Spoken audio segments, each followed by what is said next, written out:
Flos carmelitis florigera. Caríssimos irmãos e irmãs em Cristo e no Carmelo, eu sou o Frei Juliano, membro da província carmelitana de Santo Elias.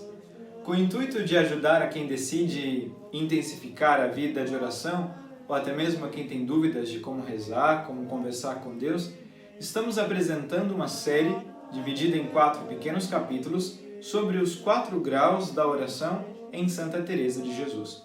No vídeo anterior, falávamos sobre o primeiro grau da oração, apresentados por Santa Teresa nos capítulos 11, 12 e 13 do Livro da Vida. Para a Santa, quem decide começar a vida de oração é como quem precisa plantar um jardim em um terreno ruim, cheio de ervas daninhas. É o próprio Senhor, dono do terreno, que tira as ervas daninhas e planta as sementes boas. O jardineiro precisa, então, regar este jardim. Por isso, Santa Teresa apresenta um método com 4 diversos modos de levar a água até essa terra. O primeiro grau da oração, ou seja, o primeiro modo de regar essa terra, é apresentado pela Santa como o mais difícil. Ali, o jardineiro tem apenas um balde para tirar água do poço. Muitas vezes, cansado, ele pode sentir vontade de desanimar, por não ter nem forças para levantar os braços e continuar o seu trabalho. Conheceremos agora o segundo grau da oração, ou seja, o segundo modo de tirar a água para regar o nosso jardim. Santa Teresa diz que neste passo, neste segundo grau, o jardineiro precisa conseguir a água por meio de nora e alcatruzes movidos por um torno. Talvez muitos de vocês não sabem o que são nora e alcatruzes. Pois bem, indicam um modo para puxar a água com mais recipientes do fundo de um poço ou de um rio para a superfície. A diferença do modo comum, esse por conter vários recipientes, reservatórios, como baldes, traz maior quantidade de água em menor tempo. Santa Teresa relata que ela mesma fez uso desse método para tirar a água do poço. Esse grau da oração também é chamado de quietude, porque é de maior recolhimento, estando a alma jamais acostumada ao silêncio e podendo perceber mais as graças de Deus em sua vida. Aqui, estar em oração não é mais uma coisa difícil e mesmo que dure muito tempo, traz alegria ao coração. Porque o intelecto trabalha mais lentamente e muitas vezes é possível, nesse grau, que as lágrimas venham a surgir espontaneamente. Como vimos, esse modo de regar o jardim, apesar de exigir muito trabalho no início, principalmente para elaborar e organizar a estrutura, depois dará ao jardineiro a oportunidade de descansar e apenas receber a água, as graças que vêm do seu dono. Aqui, a alma vai crescendo em virtudes, porque o Senhor vai dando a conhecer algumas coisas do céu, o que Santa Teresa chama de graças sobrenaturais. O que significa isso, Frei? Simplesmente porque, ao experimentar a alegria que vem de Deus, nós entenderemos que todas as outras alegrias desta terra são passageiras.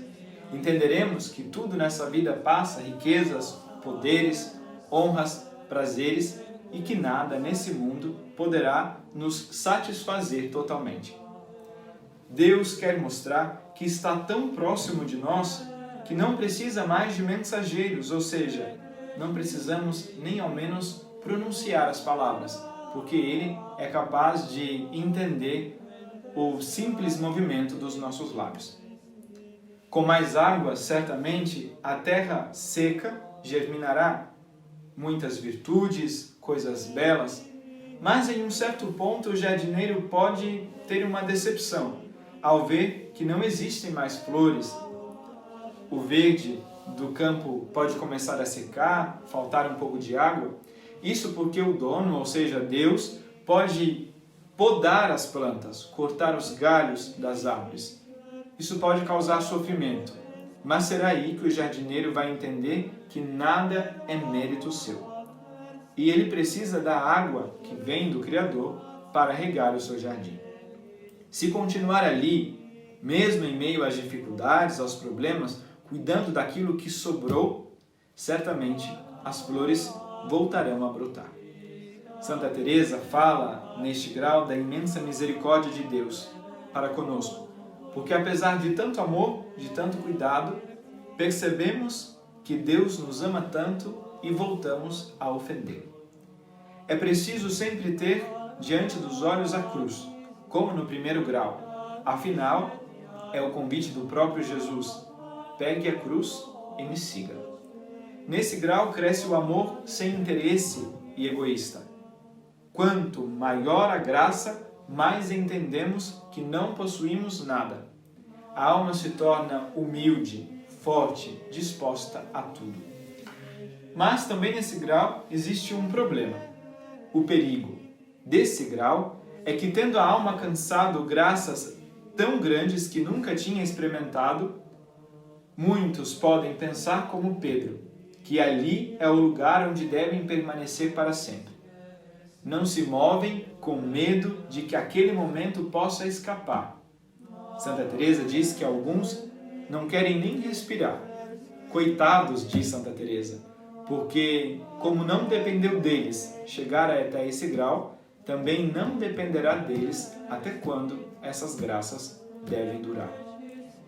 Um grande abraço, boa oração a todos, até o próximo encontro. Los Carmelitis florigera, splendor celi, ergo